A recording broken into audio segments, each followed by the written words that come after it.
Okay, come check this out. Some find it interesting, some find it just ugly and shameful. What do you see down there, Matt? You've really got to search things out in this place as far as the shot that I'm looking for. This is fantastic. It's incredible.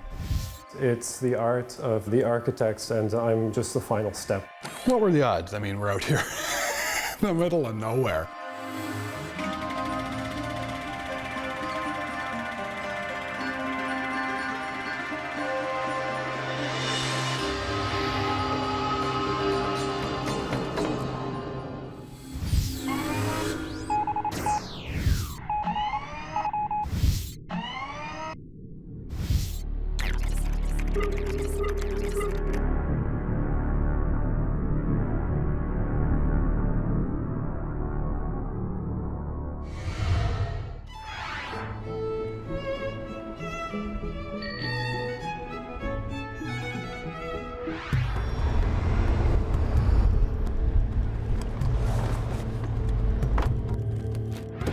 All right, so today I think we should head down to Dinant and see the Chateau Noisy. It was built in 1866 by a count who had to flee the French Revolution and hid in a farmhouse near the town. Steve's the one who did most of the research for this place, so he knows all the ins and outs, what to expect. And over the years, he improved the grounds, built the chateau. Construction on it actually didn't cease until about 50 years later. Exploring places in Europe is so much more rewarding than North America because of the history. Everything is so much older and crumbling, and you know, there's history everywhere you go. The family of the Count lived on the grounds until 1958, though there was a brief period of occupation by the Nazis during World War II. It was then, I'm not sure if given or taken over by the Belgian National Railway and used as a summer home for the children of the railway workers. This is a big one. It's got over 550 windows, it's got a clock tower, it's 186 feet tall, and almost no structurally sound floors. Apparently the weather has not been too gentle with the building. The structure is not that safe, the floors are a little wonky, and we should only climb the stairway in the tower. Every other stairway is not safe.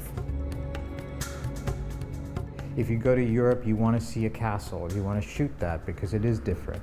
The light, the shape, the architectural form is so unique. We can't find it in North America. The stonework is different, the shapes are different, the textures are different. It's speaking to a whole different sense of life as well. I don't think there's any security on site, but there are owners that own the property and own the building. Sometimes they chase people away, sometimes they don't. I think our best bet is just to avoid them altogether and get in and out without being seen. It's amazing being in Europe and being able to enjoy the history, to drive through the old towns, to see the old buildings.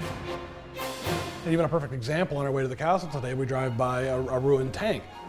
This place is full of history. We're standing on a tank that was used in the Battle of the Bulge, part of which occurred right here. And this is near 5 minutes away from the location that we're trying to shoot today. A lot of these places are disappearing. A lot of the places I've shot are simply gone now, and you know, I may be the only person that's ever gotten that shot. And it's you know, I think it's important for people to see these places. I'm not necessarily a documentary photographer, but I'm definitely showing people something that may not be here for very long.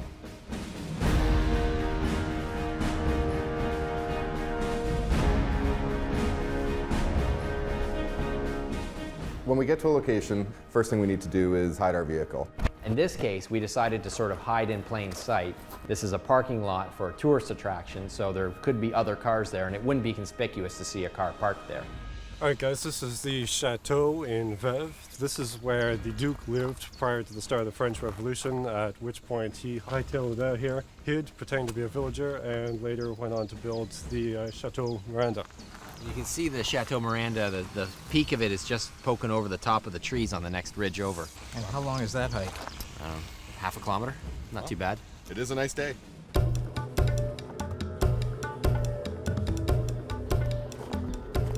All right, you're just on this car road here, and at some point we're going to break off and go through the forest a little bit more so it's not as visible. When people see our photography, they want to know why we're interested in this type of material. Some find it interesting, some find it just ugly and shameful, but we find that there's beauty in the decay, and we try to express that through our photography and bring it out and show people that there are some amazing sights behind the boarding if you just look for it. Okay, hold up, guys. This looks like it's more where we need to be to stay in cover to get inside there. That map's so vague, you don't know where you're going any more than we do. This could take us half an hour out of the way. Extra half an hour is better than getting caught. There's an ethic in the explorer community that we don't damage the buildings. We don't break into the buildings, and we use the Sierra Club motto of take only photographs and leave only footprints. And if possible, don't leave footprints because security can follow you. We've got a clearing over here. It's quite possible that the chateau is on the other side of these trees, but we can't tell. Russell? There's like a cornfield on the other side of that. Oh, this is the cornfield over here. Oh, well, we've gone way too far. So we'll hook back down this path here. Sorry, Steve. And never listen to Matthew again. We should have listened to Steve in the first place. He had an idea of where we should go, and we didn't listen. We'll find our way eventually, but this is part of exploring.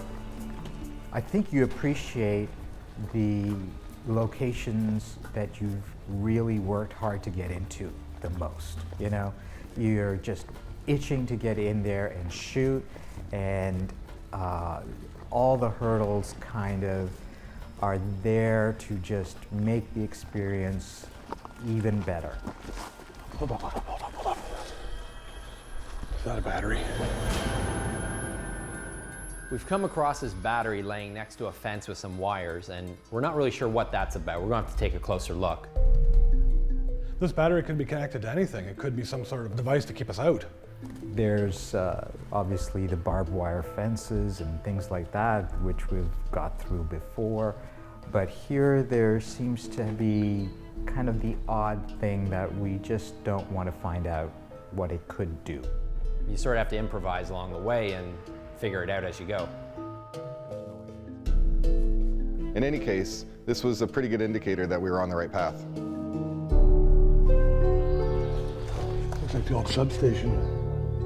Even though it looked very promising from a distance through the trees, it was obvious once we got there that this was not really part of the chateau. But we went in anyway, hoping that we would find an entrance into the main castle.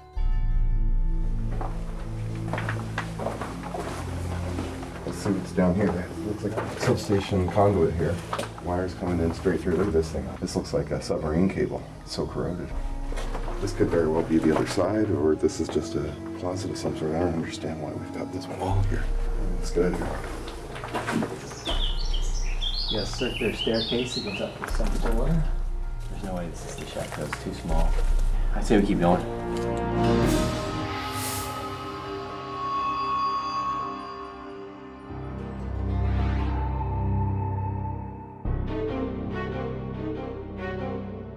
I'm an artist who's a photographer, and I'm interested in a lot of things, but mainly abandoned buildings and architectural forms and life in abandoned spaces. It tells stories of work and relationships and that social component. A good picture is something that makes the audience ponder or think or go or something that they remember, something that causes an emotional response. And sometimes it's the shame of what's happened to these places that causes that response. When people look at my photographs, I hope that they gain a greater appreciation of history and the smaller points in history, like for example, the worker who worked in a steel mill. So we've just come across a small building. It doesn't look like it's the main one. It looks okay, but it's not what we're here for. We're here for the main event, the castle. So we're just going to keep going and see if we can find it.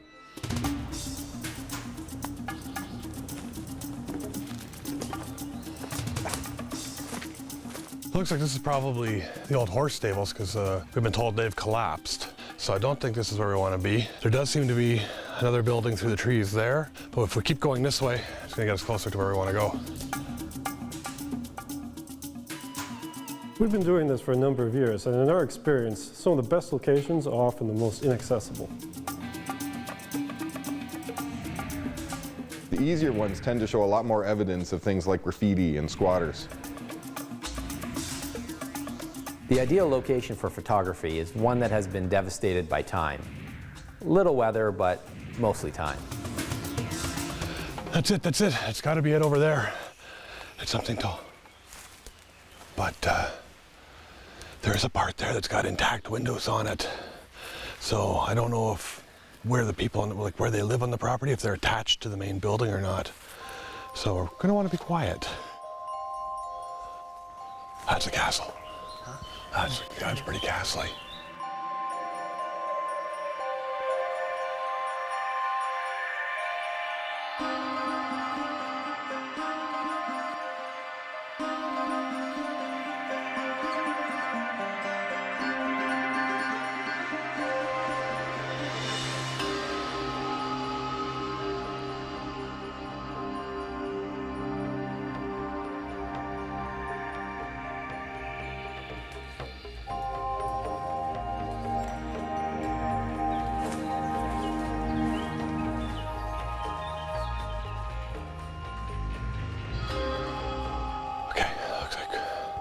Looks like there's a way in right over there.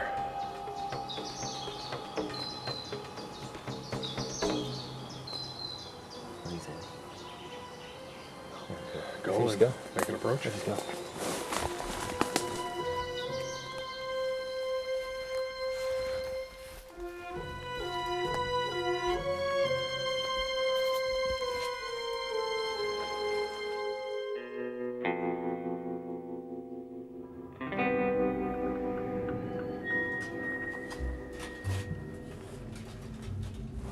Watch out for the barbed wire.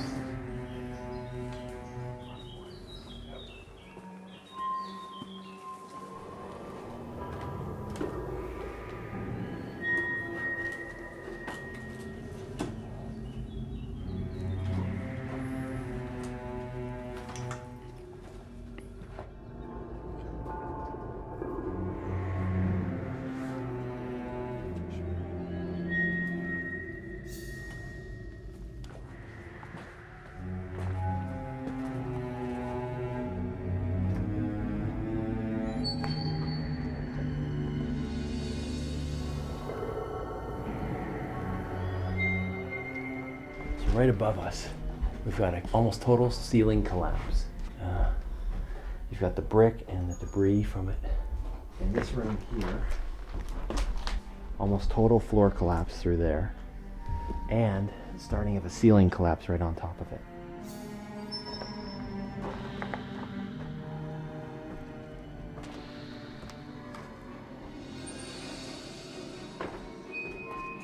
We've got near total floor collapses past there, and the floors that are there are spongy as hell. There's bricks everywhere, there's broken glass, but man, it's pretty cool.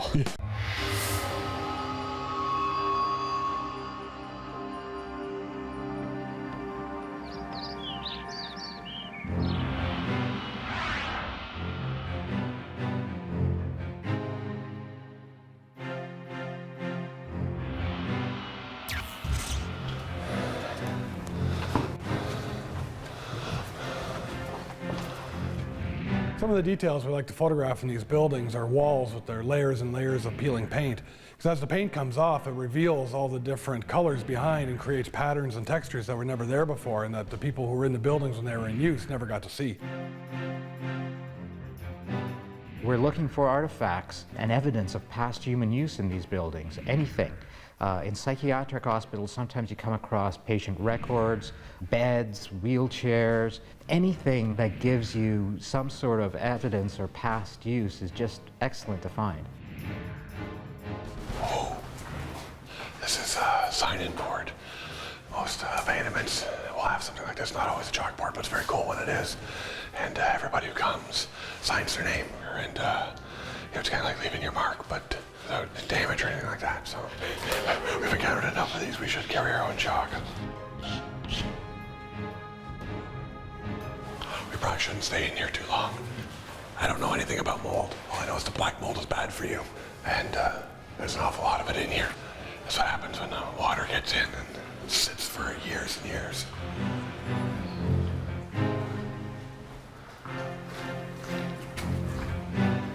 Oof.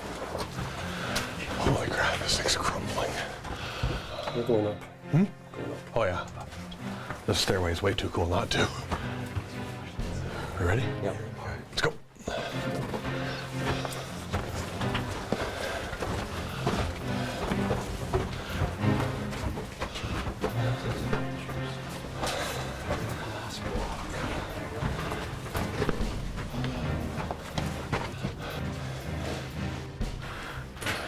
There's no safe spot here.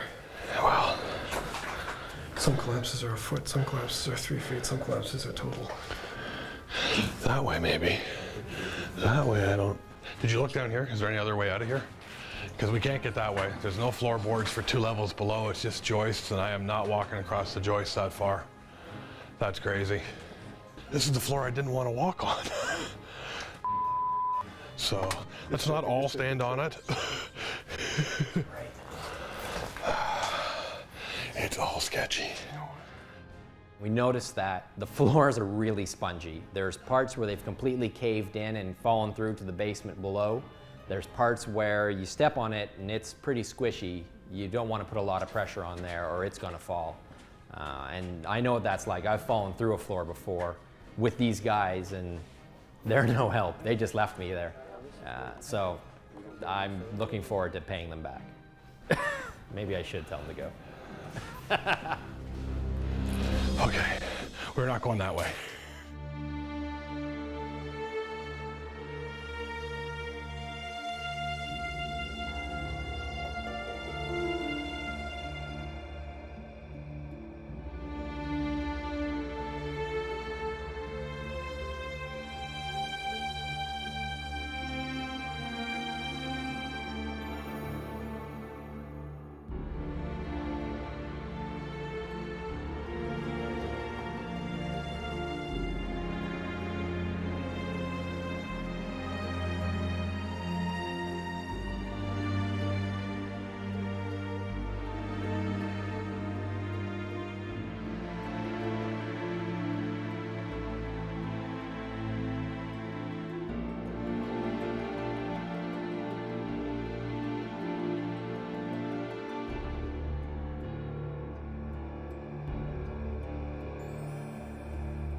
Right now I'm trying to get some shots of the ceiling because this is incredible. This is one of the reasons we came here. We knew there was some very ornate ceilings and this is one of them.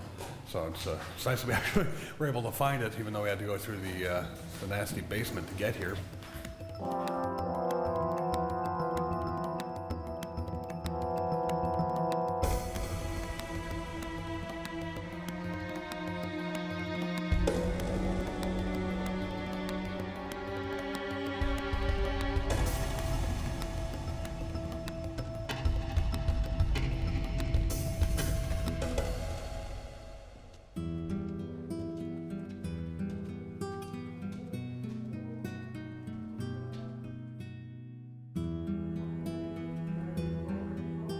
How are you doing today? Good. Better now that we're in here and we're shooting and doing what we can do, rather than, trying to get by a security or what we thought was security or just what we, sometimes your mind plays tricks and you're just a little more paranoid than you should be, I guess. So it's nice to finally get in and shoot a place like this. It's gorgeous. It's beat up, but it's still, you can still see, the architectural elements and the kind of the life in the place.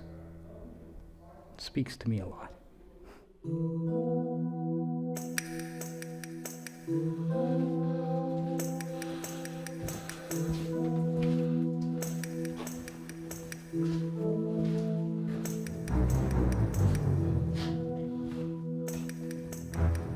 Okay, come check this out.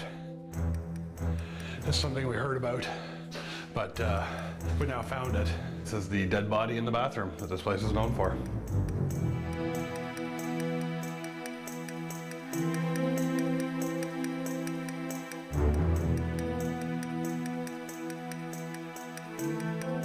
So right now, I'm standing on the first floor, the high ceilings, and looking up towards what used to be the ceiling and is now looking clear into the second floor because of a giant floor collapse. We saw this before. There's what appears to be a map. So we're gonna see where they lead us. You notice there's a couple small floor collapses in here, but most of the floor seems to have its original parquet and it seems solid, but it always seems solid until you fall through it. So.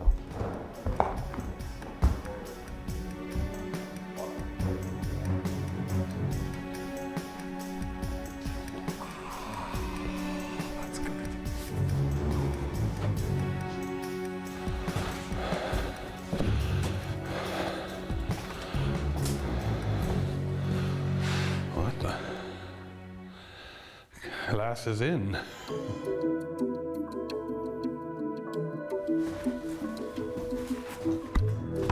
So I found the way up to the clock tower. It's via a set of stairs over here that doesn't have a center portion. It's been smoothed out over the years into a slide, and there's only about 6 inches of step on either edge going all the way up.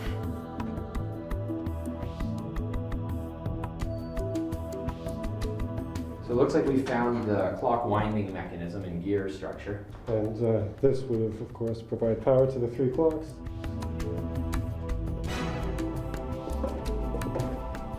Not bad. There's the top.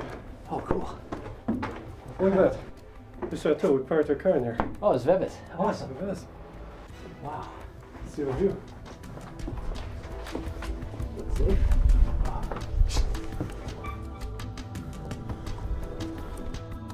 You know, I've seen castles before, but you know, it's such a thrill to be in this abandoned building and to be able to shoot across to this wonderful active castle across the way here. Just the vistas are unbelievable. This is fantastic. It's Belgian countryside at its best. Incredible.